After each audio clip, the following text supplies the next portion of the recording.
This is So Blessed. Welcome to the Blessed Place. How y'all doing? I'm late. I apologize. Live was supposed to be at 9:30 p.m. Eastern Standard Time, but my husband had me out in the streets, and I'm just getting home a few moments ago.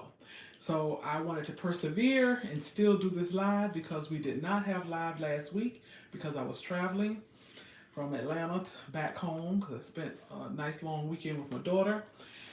So um, I was determined to still have this live even though I'm late. So I'm just gonna go ahead on and get started. Hey, my regulars might not show up because hey, it might be kind of late in your parts. Let me put on. Hey, Sid. Hi, girl. Long time no talk to. She know that's an inside because I just got off the phone with her maybe about 20 minutes ago. But anyways, I'm gonna go ahead on with our welcome song. Come on in the room. Come on in the room. Jesus is my doctor and he writes out all of my prescriptions and he gives me all of my medicine in my room. Oh, you right on time for this conversation right here. I was my hubby. This is the reason we late because he got me all in the streets. No. That's not the reason she late. Yep, that's why I'm late. Got me all in the streets. Let me turn this around a little bit. Welcome. How y'all doing? You know you interrupted my good old singing. Oh, thank you, Jesus. Oh, you saying thank you, This said Jesus. say she glad me and Bishop got home safe. They'll be saying thank you, Jesus, that you interrupted my singing. Mm-hmm. They love my welcome song. It's like music in their ears. It's like make a joyful noise unto the Lord. That's what I do. No matter if I don't sound like whoever, I still make a joyful noise. Okay, so what I'm gonna do is I'm gonna go ahead on and get into this conversation because number one, we're already late, but also too for the people who are watching the replay, and say, come on, let's get to it. Hi, lady, Laird. It said, been so long. Hello, you guys, and how are you? Good to see you both. We're doing wonderful. Thank you. Um, yes, he said I sound good to the Lord, but that's okay. That's what counts. That's what counts. Okay, so what we're gonna do is I hate wearing these glasses with this ring light, but then I can't read what somebody says. So you'll see me back and forth with these glasses. So baby, you're right in time because you can help me remember because the night's topic is about marriage advice and the marriage advice that we had given our niece. And I wanted to just kind of do an accumulation of everybody's, advice, so that this same advice may help somebody who is presently married or who's looking to get married. So we're gonna go right into it. So my niece is getting married. She's been with her fellow maybe about 4 years, and they're getting married next year. And we were out to dinner yesterday, Sunday dinner, after church, and the question was posed. She posed the question, okay, I'm getting married, y'all. Give me your best advice. So we went around the table and gave some of our best marriage advice. So I'll tell you some things that were said.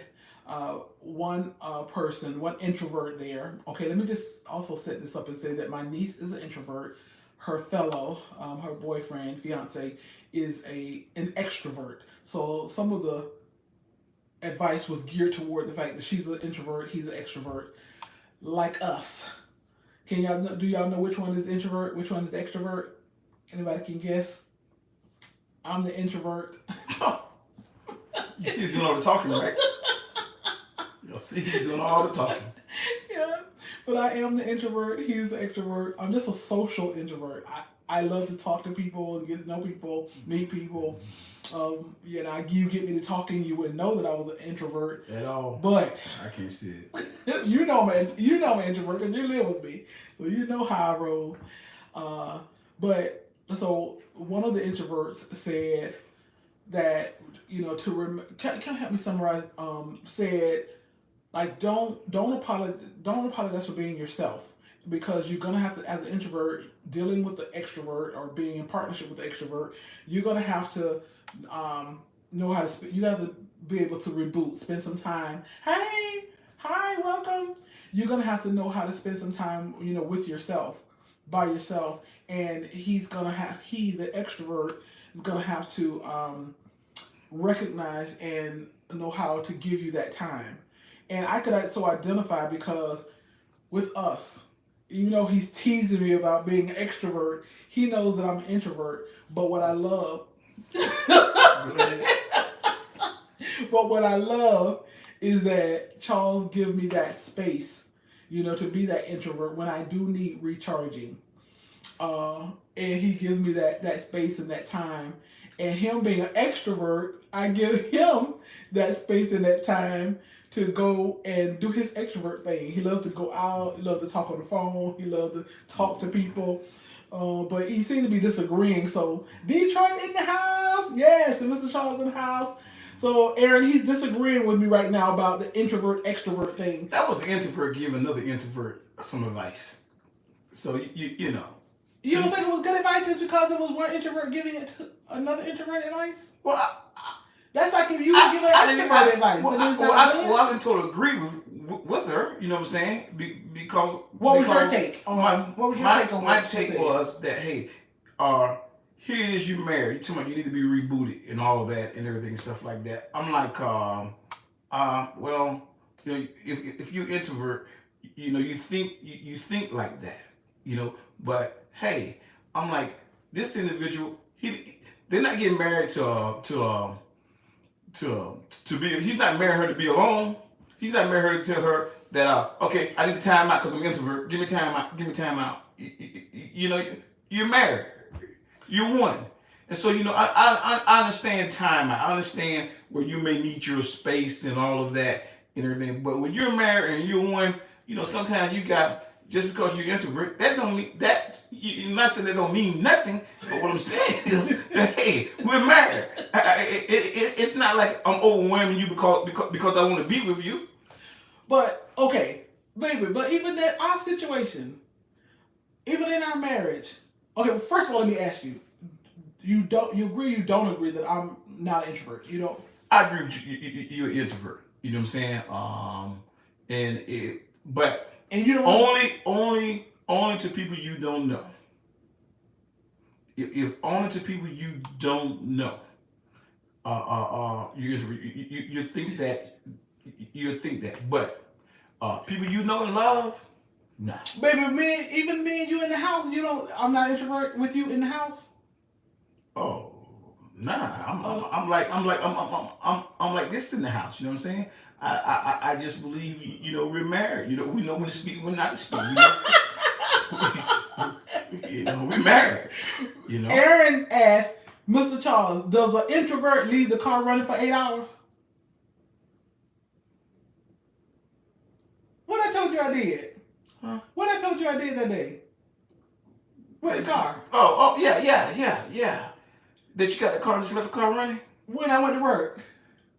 I went into work and left the car running, came back, and I had to. Oh yeah, and you said I was running out. Something else happened because you said I was running out the gas and something else. I can't remember something else that week. Yeah. But that to me, my wife is one of the smartest individuals in the world to me. You know what I'm saying? But simple stuff, she do stuff like that. Leave the lights on, get out the car, go into work, come back. Car, she didn't rent the car for 8 hours without turn on. She do some of the crazy little stuff that I be like, okay, that's just my wife. but hey, what you talking about on point with getting things done, accomplished and stuff like that, she'll do that. But then she'll do some of the stuff I be like, where that come from? Oh, sorry. Aaron, don't be bringing up house secrets. Yeah. So okay, the introvert extrovert thing that we talked about. Okay, this person says that don't apologize that you need time to yourself, and you're saying you don't really agree with that. You don't agree with that. I really don't agree with that. You know what I'm saying? What time to herself do she need? You but make time. Introverts, we need time to ourselves. To do what? Be by ourselves. Not hear y'all talk. This woman, she talking right in the bed. We need not to hear the TV going, not to hear you on your speakerphone. Oh my God, extrovert. If talking on the phone, he on the speakerphone. And If he watching the TV, it's blasting loud. That's I what- bought that- him that's- headphones. that's- He won't that's- even wear that's- headphones. That's what you said. I bought about him the TV. earphones. He won't You even wear said that earphones. she said that when I left her mother house, right, when we moved here and stayed there, that she won't complain at all about. But I haven't, right? Except to them. Yeah, But you I see she haven't- complaining. but I haven't complained to Y'all see you. she complaining, right? But I haven't complained to you, right? So this is the whole. This thing is going whole left. Yes, DC, we need time out. That's all. I understand. Aaron said that's the only way to watch TV is loud. I agree. Oh my God, I watch TV with the headphones on my head, I don't watch TV. so it's not to disturb the peace. I don't watch TV with no headphones in my head. Of course, I know. I don't expect you to, but that's the extrovert. I don't go to a movie with headphones on either. I can do that. I can go to a movie. With headphones Yeah, on. you could, but Except I'll be worried about if they clean or not. I have to take my own wipes. But anyways, okay, so that was one thing. You say you didn't really agree with that. But of course, the extrovert is not going to agree. But all introverts in the house, we understand that, right? DC, me, see, Aaron's an extrovert, so I'm sure he'll agree with you. Okay, so another piece of advice. Let's get to some advice that you gave, because you know you were the only man at the table and you gave some good advice. So do you recall? Because if you know, I can start it out. I recall, but go ahead. Well, no, go ahead on. No, go ahead. I'm trying to bring you out of there. Go ahead and tell them what you said. Well, I told her, first of all, allow your husband to be a husband, because a lot of women do not allow their husband to be a husband, and where they have a different equation to me going into their marriage. You know, where he's more laid back, but she's not laid back. She's more dominant, but he's not. You know, but in a marriage, a man needs to be a husband, because that word husband and band on the end of it, B-A-N-D, that means he should be that band that holds the family together, that holds the marriage together. Allow him to make mistakes, allow him to accomplish things, allow him to voice his opinion. And when he voices his opinion, you know, that means, you know, I'm basically telling you what I want you to do, you know, because I think a lot of women get it mixed up where, you know, if you're a man, and I say this right here, where I come from a real dominant male background family, you know, where I'm gonna be the man. That's all my life. That's all I wanted to be, become a man. I mean, from growing up, from little kid, I was just like, I can't wait to become a man. But I understood the responsibility of being a man, being a husband, because of my father, my uncles, my brothers, and I was telling her, allow him to be that man, in which I shouldn't have to say allow him to be a man, but I had to say allow him to be a man to her, because guess what? She you know, he caters to her. It's yes this, yes this, yes that, and yes this, and yes this, and yes that. In which, hey, if it works for you, I'm fine with it. You know, but it doesn't work for me. You know, where I'm looking for my wife to lead me. I'm gonna lead her. And you may say whatever you want to say, but I ain't no follower. I'm not gonna follow no woman. You know, I'm just being honest with you, because I'm a man. I'm gonna go to work every day. I'm gonna provide for every day. If I work 2 jobs, 3 jobs, I'm gonna do that right there. I'm gonna pray over her. I'm gonna be that spiritual leader. She ain't gotta go to church. I'm going to church.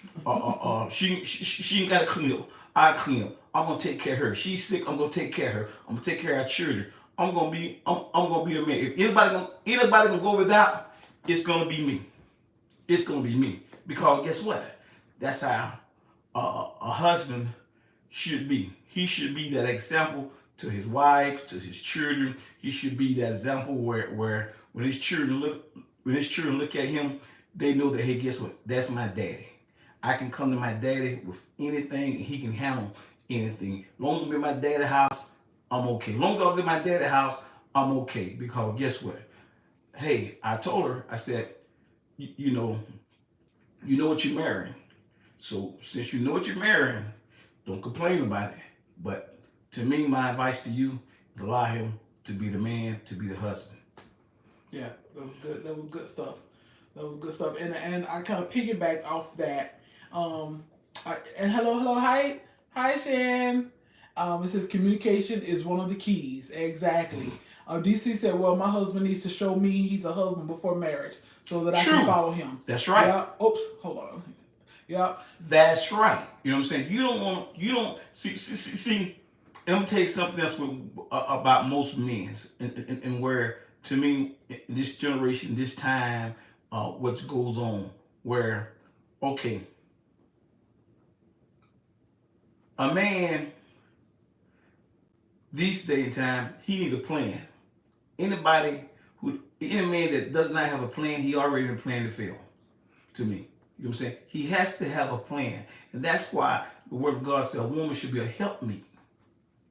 And most men don't have a plan. So when y'all get married and y'all get together and y'all women with all these ideals and everything, stuff like that, and you want to succeed in life.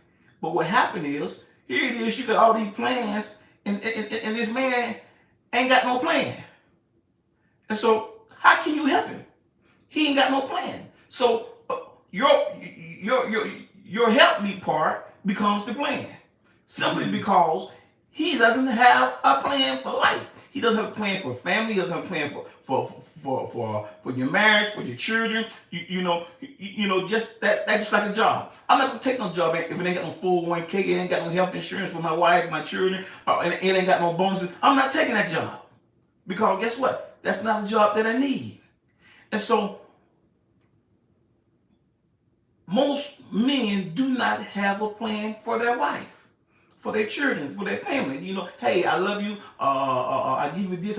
What's the plan? What plan do you have for? What do you see us at in 2 years? What do you see us at in 1 year? What do you see us at in 6 months? Now, you're supposed to come on as a help me to guess what? To help him with that plan that he has, so that we can succeed in life. But most of the time, most men don't have a plan. Yeah, and that's important in dating. Are you, like you say, are you following somebody who wants something in life, who has a plan on how to attain it, where you can have a partnership together. But I can imagine sometime in dating, we're not even asking that kind of question. But see, those are the questions that need to be asked. What's your plan for us? If he's shying back away from you, or asking him what's your plan for us, he's not the one. Or tell him, hey, look here, you need to find a plan for us. You need a job, 2 jobs, finance wise, and a wife will come along and she'll help out. She'll help out with the finances. She'll help out with the children. She'll help out, but that sole responsibility in that marriage. I'm gonna be honest with you. If a marriage fails, it's because of the man. Because guess what? His sole responsibility is to keep that marriage together. That's why I say husband. He's that band that's supposed to be around that marriage. If you loosen up that band, guess what? But my friend Aaron ain't gonna agree with that. If you loosen up, he ain't gonna agree that if the marriage fails. What about those marriages where a man has done all he can, what he's supposed to do, and it's the woman? There's never no circumstance like that. She's a fool. What woman don't want to follow a man who's following Christ? I would say if that's the type of woman you picked up as a husband, I was able to pick out certain women and certain qualities that they have among themselves. I know she was a hoe. I said she's a hoe now. So Charles, hey, she ain't the one. So you know what you got to do. You just hold around her and keep it moving. If she a liar, a little stuff like, hey, I pay you. Back in the days, you tell me, hey, my light bill, $200. I give you $200. Then you tell me, I only paid $100 on that. I pay the rest next month. Now I say, well, she don't know how to handle money. You know what I'm saying? So it's all kind of signs a man should look for when he's picking a wife. So Aaron says, so it's not always the man's fault then? Not in this sense. I would say 95% of the time, if it's not his fault, he just picked the wrong woman. Because sometimes we put together marriages. We talking about marriage. You know what I'm saying? We're not talking about a courtship. We're not talking about we stand together and all of that right there. You know what I'm saying? I'm talking about a marriage here. Now, this is somebody that I didn't come in agreement with. You know, we got a commitment to one another. We got to understand. We got a covenant. We to make vows. See, this is what I'm saying about marriage counseling. It's very important to have marriage counseling, because if you're not gonna have marriage counseling before you get married, you put that marriage together. You decided to hey, let me put this together, let me try. But if you got marriage counseling and you got an honest person who giving you marriage counseling, that person should be able to say, hey, look, y'all ain't gonna make it. I don't believe y'all gonna make it unless some changes take place. You know, we're talking about marriage. We're not just talking about anything. You know, and we're talking about a wife. The Word of God says that when you find a wife, you find a good thing and you obtain favors from God. So I have to wonder, was she a wife? Or was she a whore? Was she a liar? Was she a homemonger? What was she a wife? You know what I'm saying? That says that before you met her, she was a wife. I know. Okay. I'm trying to remember. Let me see. And I do agree. I do agree with you that for the most part, it's either you picked the fool or she became a fool. Yeah. You know what I mean? And I'm not talking about specifically Aaron, just being people, because most time a woman who's got a good, godly, hardworking man who's treating her good, she ain't too much leaving that. But you have a few fools out there. Yeah. I've had women complain to me because their husband worked hard, and you know he worked hard, but she wants somebody who's fun and want to go out and want to party. That woman's a fool. Yeah. Because she listened to her friends and you know and all of that, and looking at social media and you know and looking at pictures and think that this is what relationship is all about. You know, posting the perfect pictures, going out party. You know what I mean? I said marriage. You know what I'm saying? Because we're talking about marriage here. You know what I'm saying? We're talking about you're not living single no more. When you get married, the nightclub, it got stopped. Unless you're just a nightclub individual, unless your husband's a nightclub individual.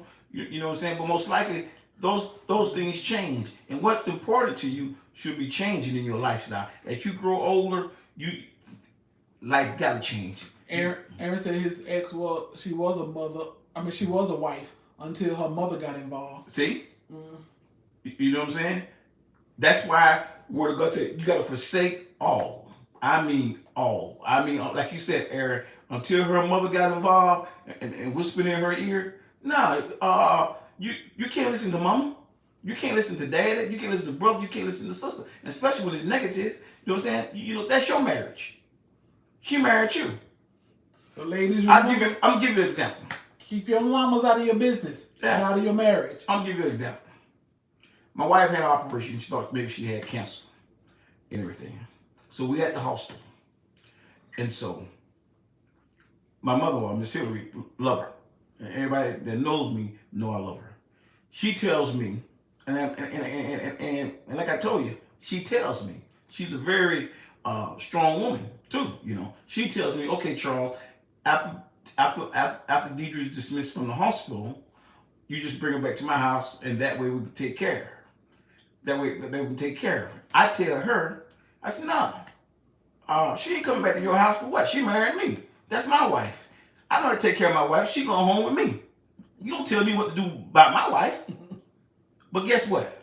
She respected that because she said, well, hey, this is a man. This is her husband. He let me know, hey, guess what? She done left my house, and that's why I let her know that, hey, guess what? She's my responsibility. And so you have to set certain standards. You have to cut certain stuff off. And like you said, Aaron, if she listened to her mom, she listened to the wrong voice.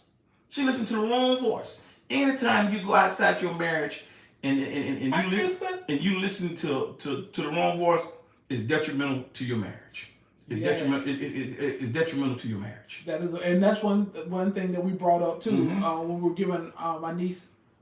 were giving my niece some advice is keep, and her sister was there, and her sister's best friend, just like I'm best friends with my sister, and just like I'm best friend with their mom who passed away.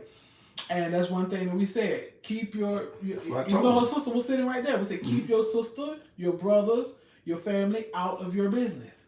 Out of your marriage. Out of your marriage. Completely out of your marriage. I said, and I told her, I said, and do not say nothing about your husband to your sister, your aunties, your uncle, your brothers. Don't say nothing negative to them about your husband. Because guess what they're going to remember?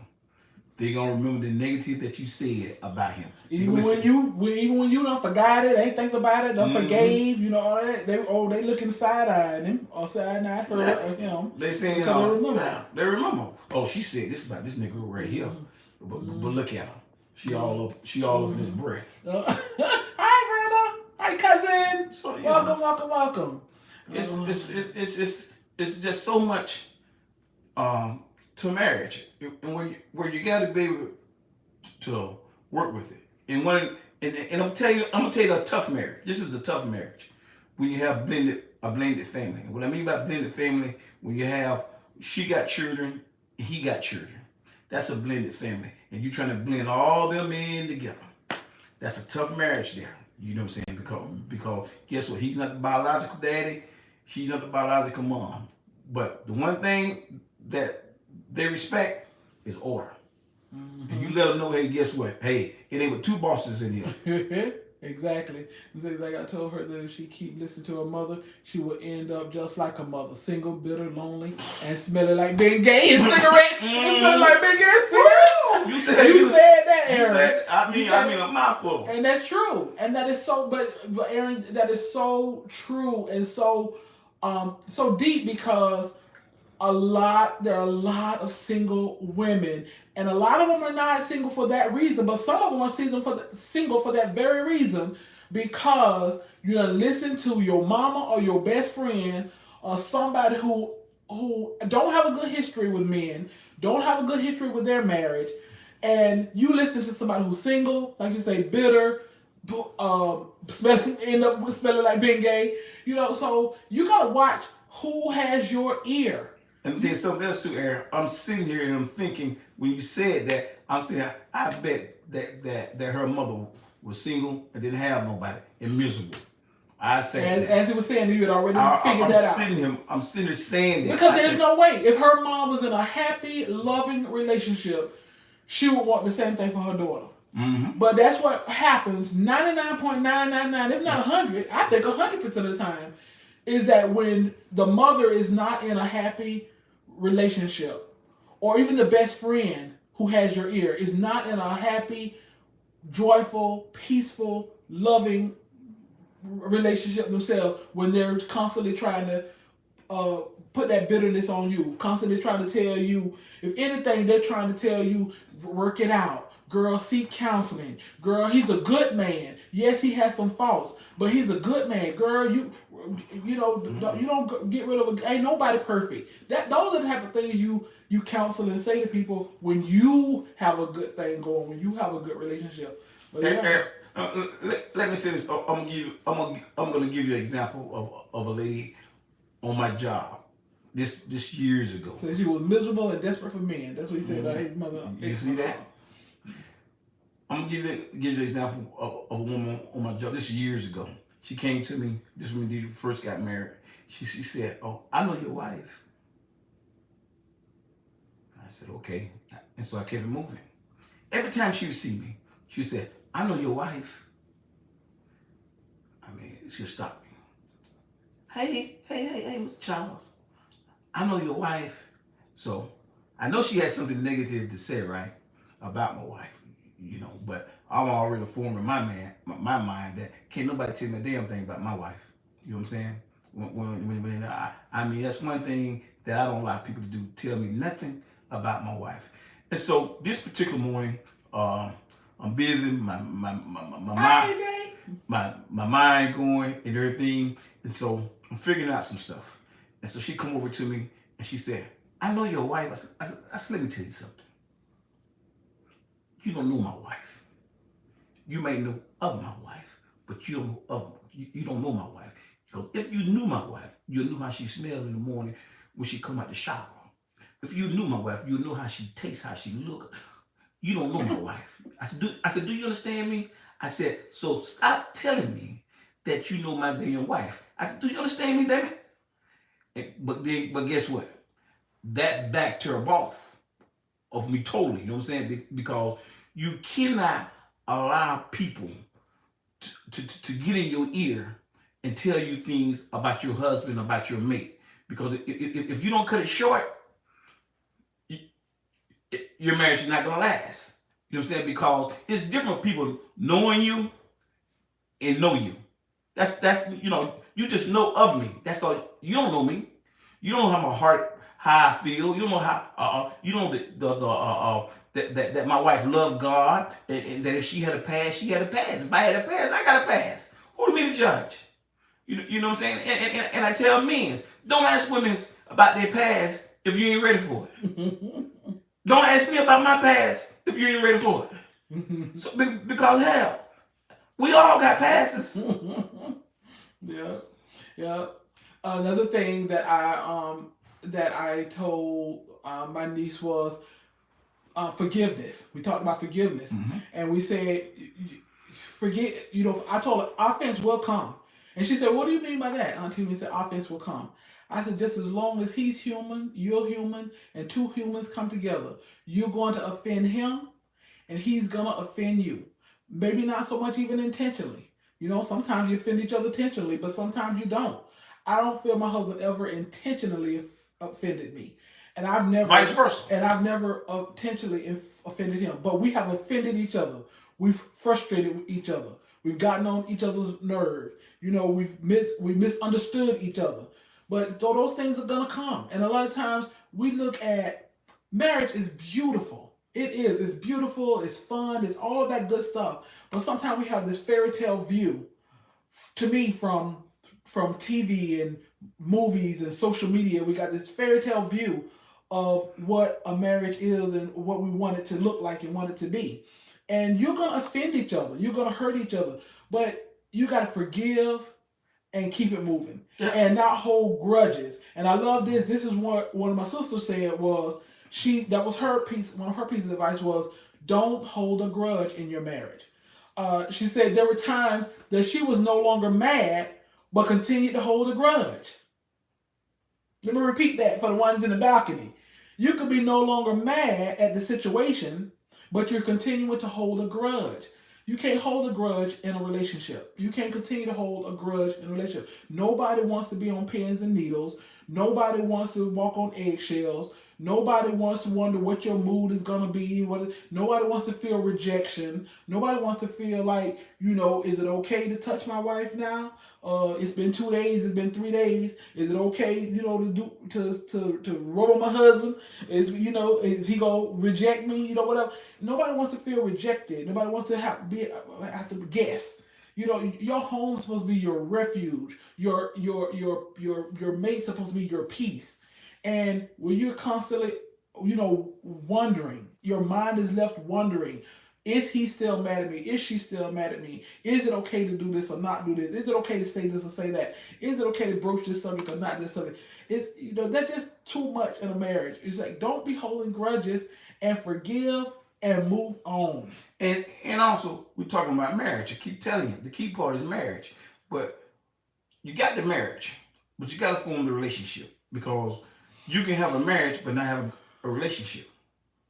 And you can have a relationship and not have a marriage. But the thing about it is that you should be able to have both a marriage and a relationship. You know what I'm saying? Where, hey, this is my best friend. This is who I can find. This is who I go to when I hurt. This is who I go to bounce this opinion off on her. You know, I'm not seeking no one else help, seeking especially another woman, another man advice and everything in my marriage. You know, Yeah. and then if you are seeking advice, let it be wise counsel. Let it be let it be somebody that you know got your best at heart. Yes. You know, just I walked through some conversation with men, and I just be like, why you sitting there telling that man that right there, and they think it's cute. You know what I'm saying? Older men's telling younger men something foolish. And the one thing I always say that I dislike, and the one thing for sure, the worst thing was better than a young fool is an old fool.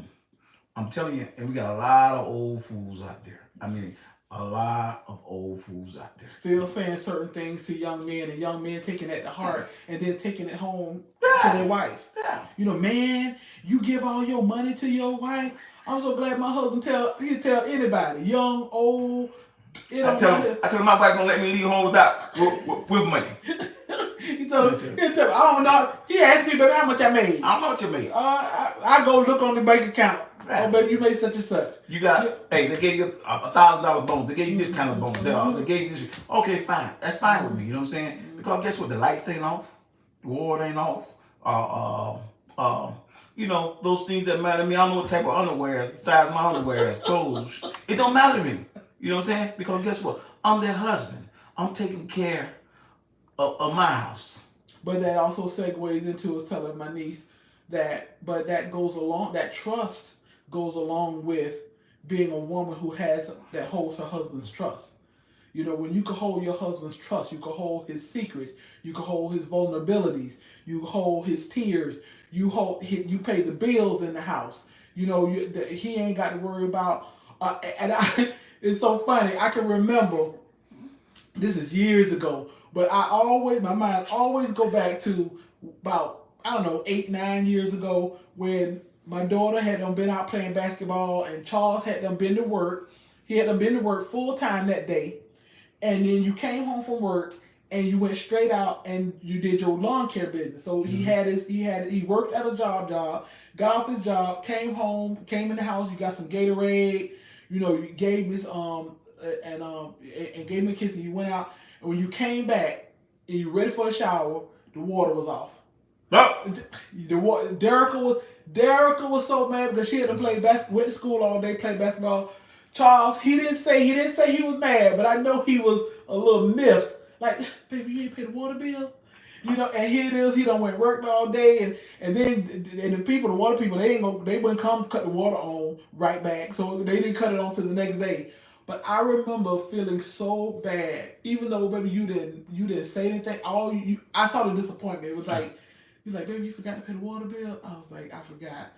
But I ain't let that water get cut off no more since that day. No. And see, this is what I'm talking about. She's so smart, but then she do stuff like that. I don't get it. We got thousands of dollars in the bank account. My wife, she forget she had a check, the cash. You know, back in the day, she forget that. Oh, I got paid this week. You know, but the thing about it is, you take the good with that, because guess what? I know, hey, I make mistakes. Hey, get in there, get a gallon of water, wash up. You just had to get some water. You know, wash the important parts, but keep it moving. Yeah, but then those things happen. You know, like I said, you gonna get disappointed. You know, you're gonna gonna be frustrated with each other. You're gonna get disappointed. But like I said, you forgive, or you ask for forgiveness, and hey, you move on, and you just don't continue to make those same mistakes. But to my point of, a woman has to hold her husband's trust. You know, trust that he's paying, that you're paying those bills. If that's however it works for y'all, sometimes men better with the money and the man pay the bill, but however it works but you have to hold his trust. As far as his trust, as far as you don't go telling his business, you don't go telling mama them, sister them, grandma them, Nana them, you don't go tell your best friend, all about your husband's business. Being able to, like I say, take care of his money. He's working hard. He's being a provider. You are taking care of the money. physically, certain things. I know different relationships work differently, and I understand that. But there are a lot of things that I take off my husband's plate that he doesn't have to worry about. Like I said, he don't Nah. even know what size t-shirts, underwear, clothes, shoes. And like I said about being a man. But my wife do know. When I say no, Oh yeah. oh, that's no. Oh yeah. And ain't gonna be no damn explanation behind it either. You know what I'm saying? When I say no, no, that's it. You know what I'm saying? I'm fine. Yeah. But the one thing I love about it is she's able to accept that no with no lip. It ain't no. Well, why you said? You know what I'm saying? Just like I said yes, you do what you want to do with no lip. Hey, same thing. If I said no, that's it. And that's because when you know your husband's heart, when you know his heart, if he said no about something, then that's his opinion about it, or that's his decision about it, or that's the way he feel about it. And I either accept it or I take it to God in prayer. That's what I do. It's like I said, I don't give him lip. I just say okay. But I take it to God in prayer. Now, don't get me wrong. There might be something I might say, well, baby, I might express my opinion. Well, baby, da da da. Mm-hmm. And then he still be like, okay, I hear you, but no, this is what I want. This is what we're doing, etc. And I just take it to God in prayer, and it'll be amazing how sometimes he'll come back and say, baby, I was thinking about something, and the Lord was dealing with me. This, and I'm like, Lord, I took that to you, and you took it back to him. Then sometimes it says, my way ain't always the right way.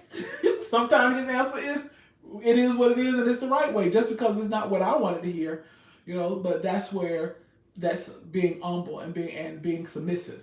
But some women have problems with submission. But hey, I say when you submit into the right man, a man who is loving you like Christ loved the church. If a man loving you like Christ tells him to love you, and you don't want to submit to that, I don't know what woman don't want to submit to that. You loving me unselfishly. You loving me, you protecting me, you work hard for us, you kind, you thoughtful, you all of those things, and I don't have a problem submitting to that at all. But sometimes it's who you submitting to when when women have a problem. I think if you don't have no hidden agendas, when you doing it for people, I don't have no hidden agendas when I'm doing it for my wife. My kindness, my love, that's come from a pure place. You know what I'm saying? If she don't give it back to me, hey, that was a gimme. But I'm telling you, we as men, we must continue to be a man. What is this one? No, I'm just reading. Aaron, he said, here's an example. He said, my wife would do silly stuff when she got mad. I went out one weekend and bought $300 in groceries. I went to work that Monday. She took the groceries back and spent the money on her. Oh, God. Ooh, Lord. I got rid of her. Hey. You did the right thing, Aaron. Let her go.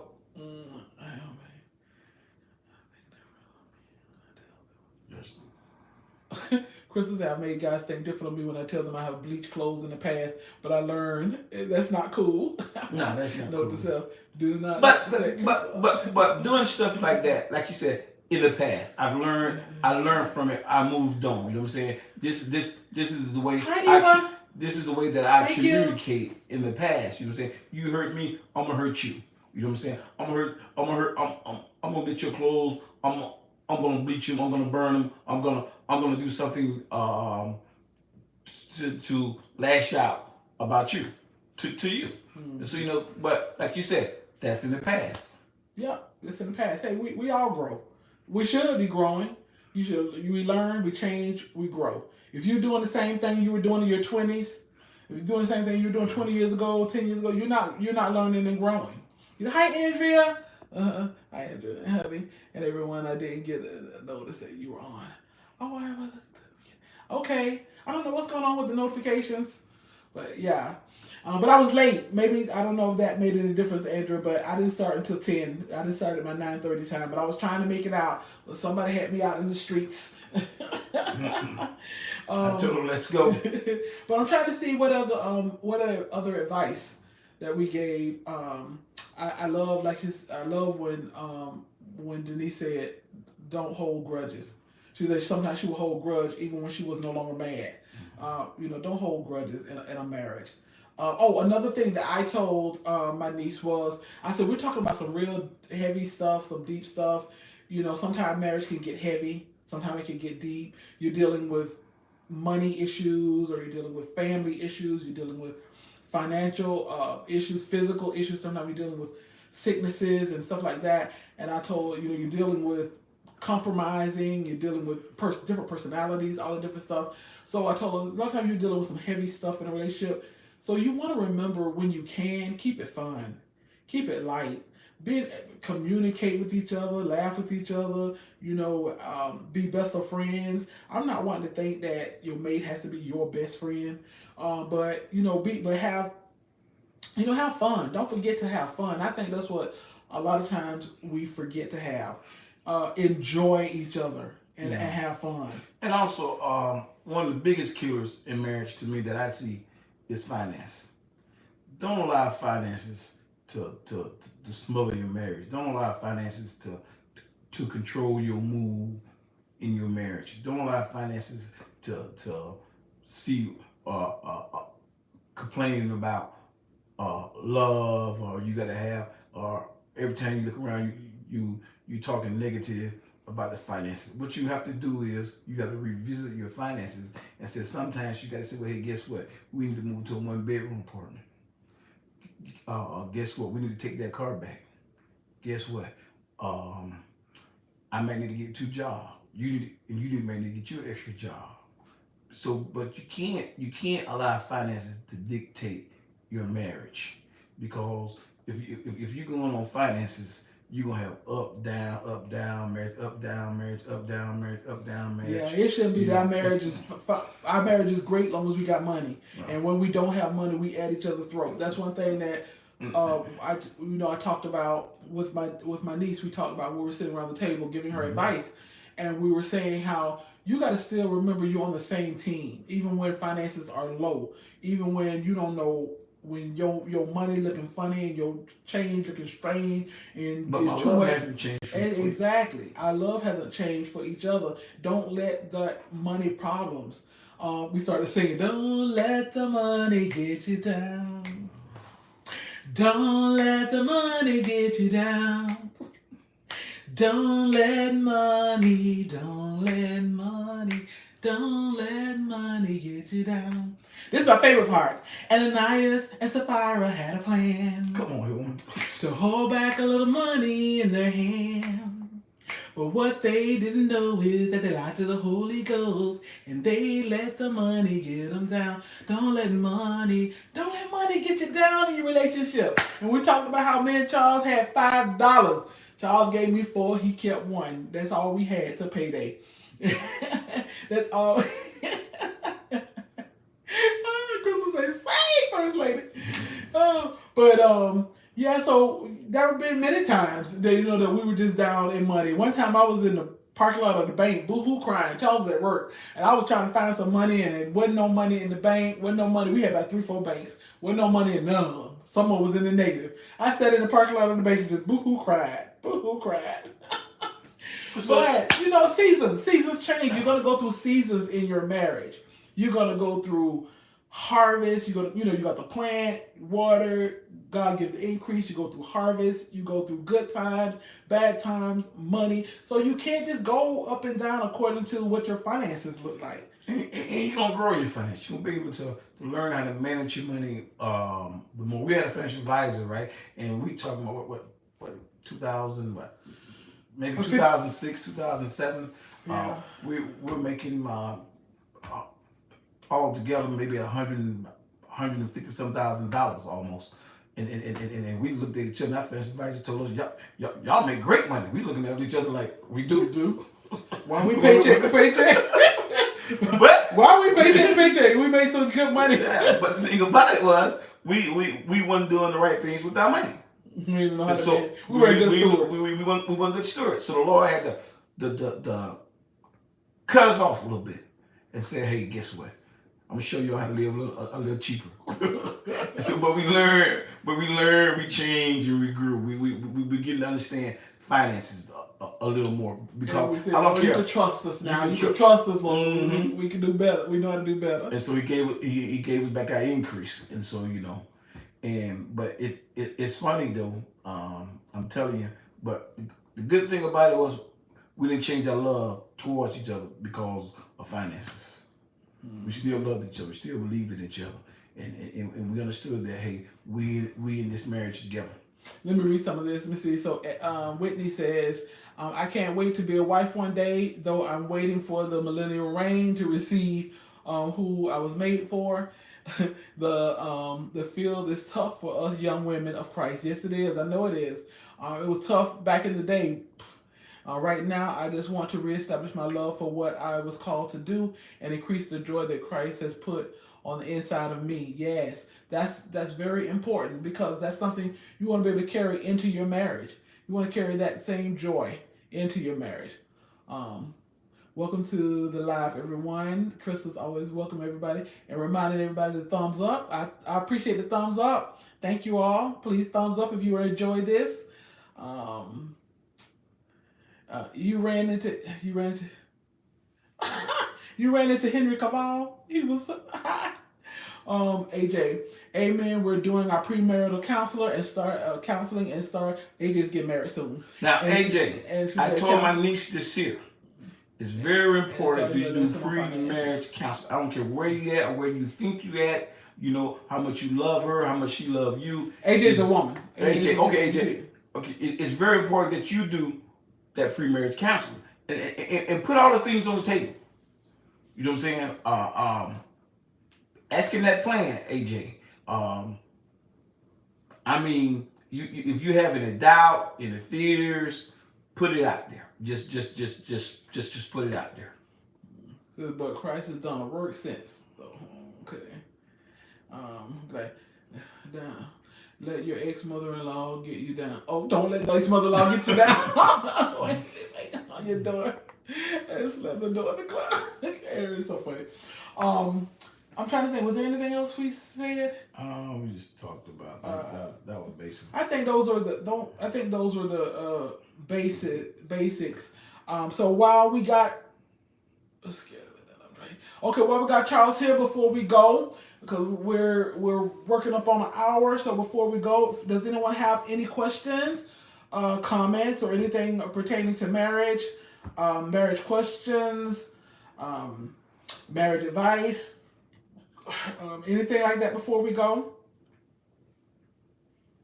I do like hi Brock, welcome. I do like today Charles asked my daughter, my daughter's here, and he asked Derica, Derica, what do you like about our marriage? And what was Derica's response? What she liked about our marriage? That we're biblical sound and that we don't order. Yeah. Those are two things. Derica said she loved that our marriage is biblically based and biblically sound, and she said she loved the fact that we don't argue. She said she's never heard us argue. So Charles asked, baby, we all argued before? And I don't know. Okay, the 2-3 times we did have like a wordy disagreement. Did we argue? Would you call? I call one time we argued. I argued. You ain't how to say nothing. I mean, you just said, woman, I don't know who you think you're talking to. Oh. I think that's all you said. Woman, I don't know who you think you're talking to. Yeah. I think that's the only thing I remember. Because, you know, I'm like this right here. You're not going to come to me any kind of way. You know, be it you my wife or whatever, you know. Let me see. AJ, she says she's taking notes. Esther says, no marriage question, but I'd love to see a natural makeup tutorial for you. Ms. D, natural makeup? I have to see. I don't even own any makeup. But I used to be a Mary Kay girl, so maybe one day. I had a guy on my job leave me his number, but he is not my type. My sister says give him a chance. But when I see him, I am like, he is just not my type. What type is he? You got me concerned about that one. What type is he? So Krista, asking what type, when you say not is your type, is he physically unappealing? what is it that it's not your type? Because I caution women when they say not he's not my type, because someone who's a good man, who's loving, provide, can become your type. Your type can change, and sometimes, and when we have a type, it shrinks our pool so much. I mean, do you know how many eligible men there are? It's not as many. It's not a whole lot as compared to the number of eligible women. Now, So yeah, I, yeah, I have a question there too. What is your type? And what type of individual he is? Before I make this other comment. okay, let me see. So I think you say he. Let me see. Okay, Sid was saying, I guess Sid said, good night, everyone. DR watching the replay. Okay, Sid, good night. I know you're tired. So he is too outspoken to everyone. I don't know if that's what you're saying. He's too outspoken. I don't know. It depends on like how outspoken. How I don't know. Because you got some. Because you. Charles says he's speaking the truth. Because you got some guys who just too much now. All that. Let's see, Mr. Charles. Thank you for letting us share D. We love you both. Oh, thanks, Aaron. Thank you. This is our morning routine of natural beauty. Okay. All right. Good night, I said. Let me see if I said it as well. Who? I said, oh, you sell Mary? You still sell it? I used to sell it, but I was a horrible. I love Mary Kay. I was just a horrible salesperson. He was outspoken to everyone. I am gun shy on marriage now. Been hurt too bad. I kind of like being by myself. I just miss someone making dinner and that other thing. That's what Aaron said. Yes, he talks too much, like a lady would do. Oh, she said talk too much like a lady would do. Kind of put me like Desley, maybe kind of like Desley, my nephew. Yeah. It says, is love okay? And another question was, is love the key to keeping a marriage together, or is it honor, respect, love, plus more? So what you say, she's asking, is love the key to keeping a marriage together, or is it honor, respect, love, plus much, plus more? It's more than just love. I love my sister. I love my brother. You know, it's more than just love. It's like you said, honor, respect, friendship, being able to forgive, being able to know that, hey, I can count on that individual, being able to work where you become one. You know, I would say that I began to recognize the oneness that me and Deidre have. Not when we first got married. It took some years to understand that we're one. You know, and operate in that oneness. And that oneness is also in Christ Jesus. So, you know, just love, no. It take more than love, you know. But yeah, love conquers all things. Love said that, hey, guess what? Regardless, I'm gonna work this thing out. I'm gonna stay there. It's because I love you. You know, where you held on to certain people in your life, not because you liked them or whatever, but because I love you. You know, I'm not going nowhere.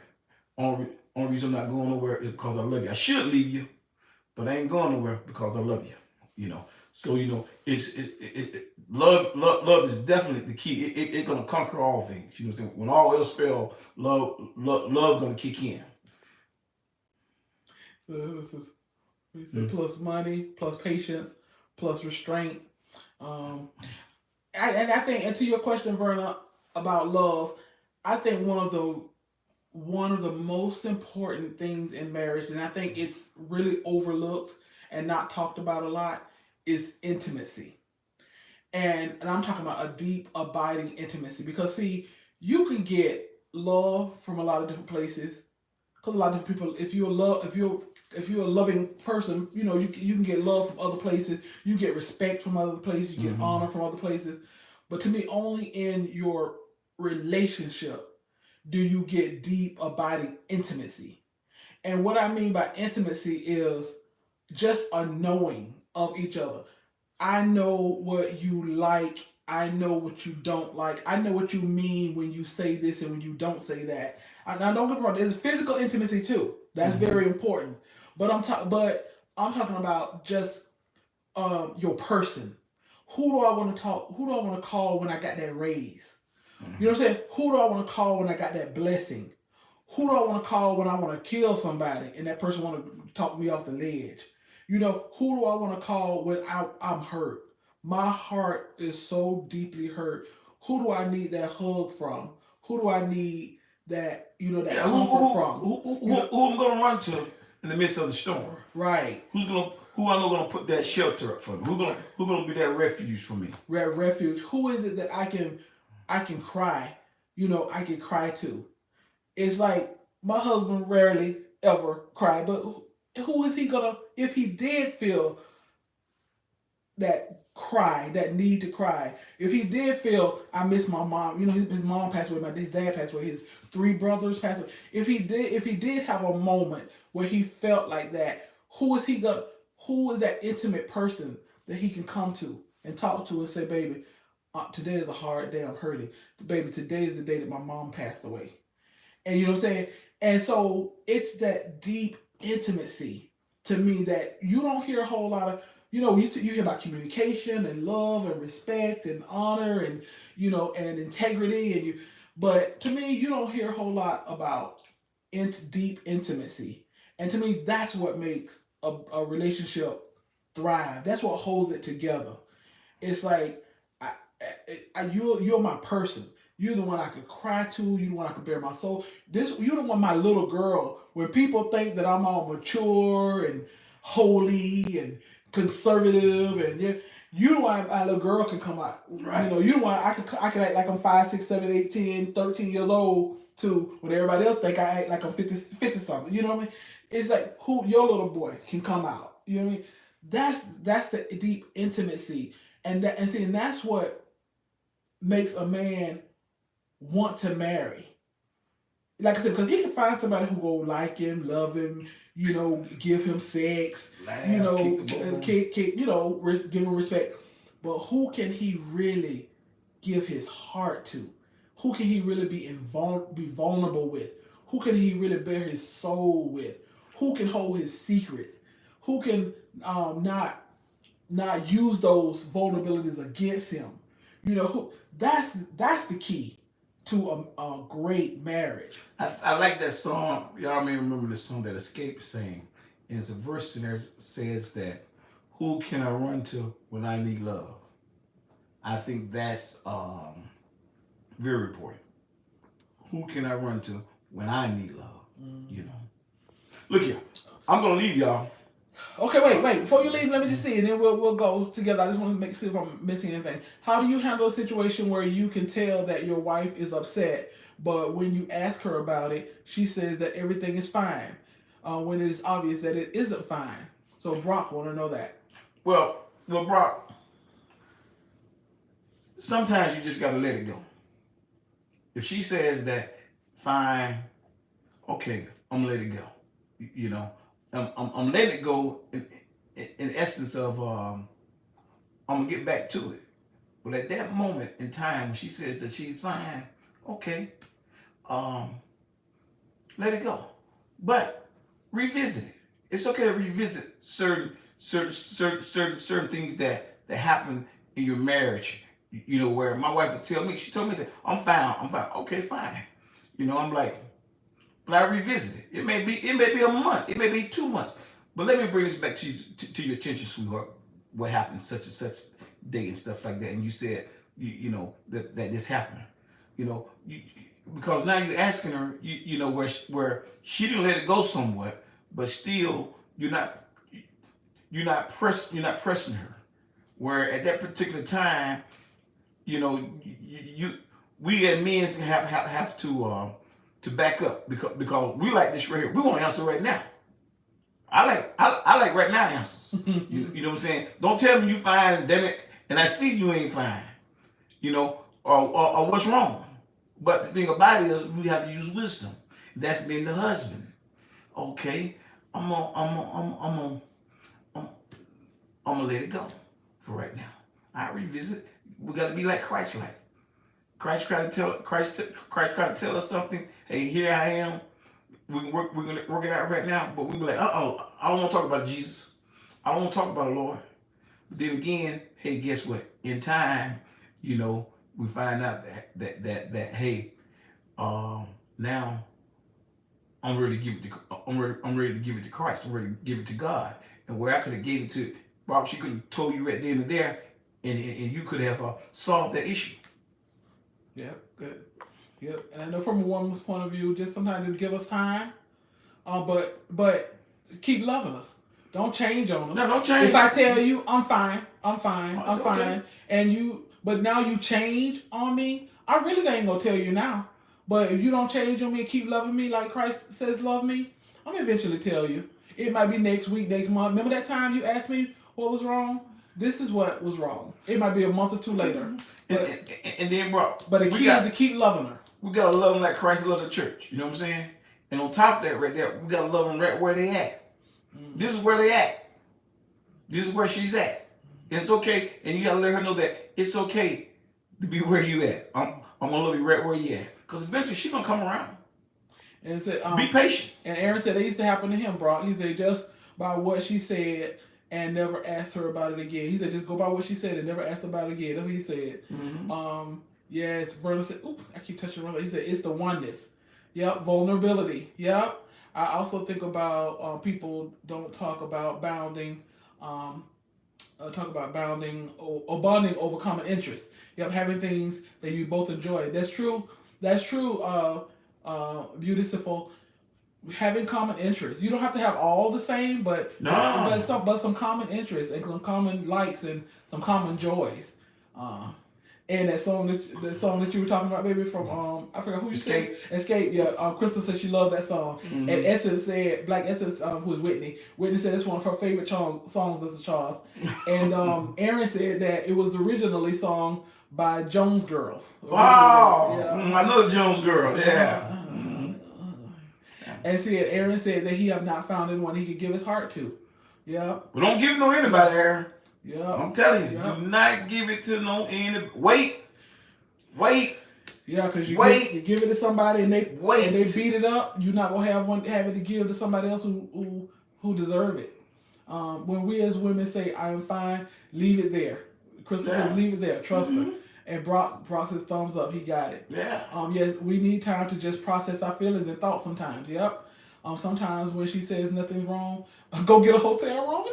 And then Brock says good stuff. It says, Vernon says, I communicate that I'm not fine, but give me some time to process my emotions. Exactly, Vernon. Mm-hmm. Yep. And Krista says, that's how my ex got his clothes bleached.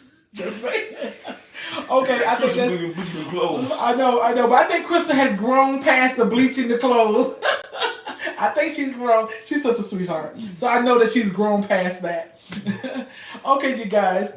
Thank you, baby. This was unexpected. I didn't know you were even gonna be coming in here, but I appreciate you because you helped me, recall that advice that we gave my niece.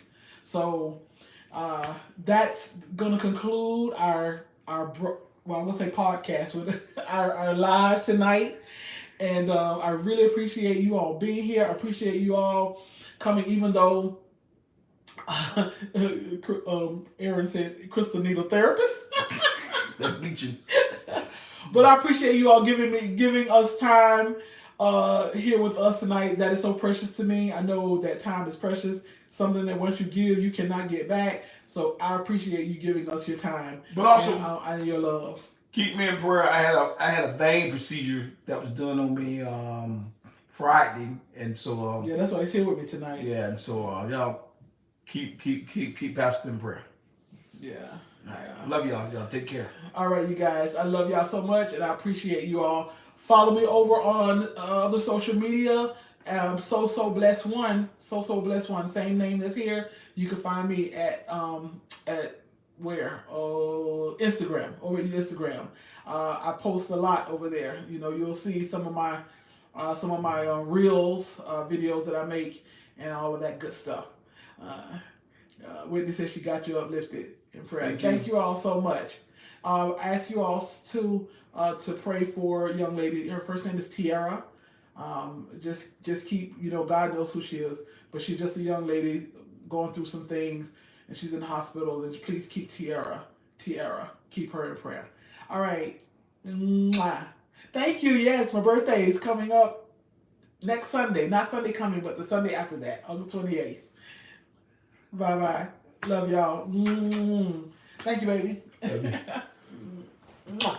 All right. Bye bye. It's past his bedtime. Yeah. Verna says prayers going up. All right. All right. Bye bye.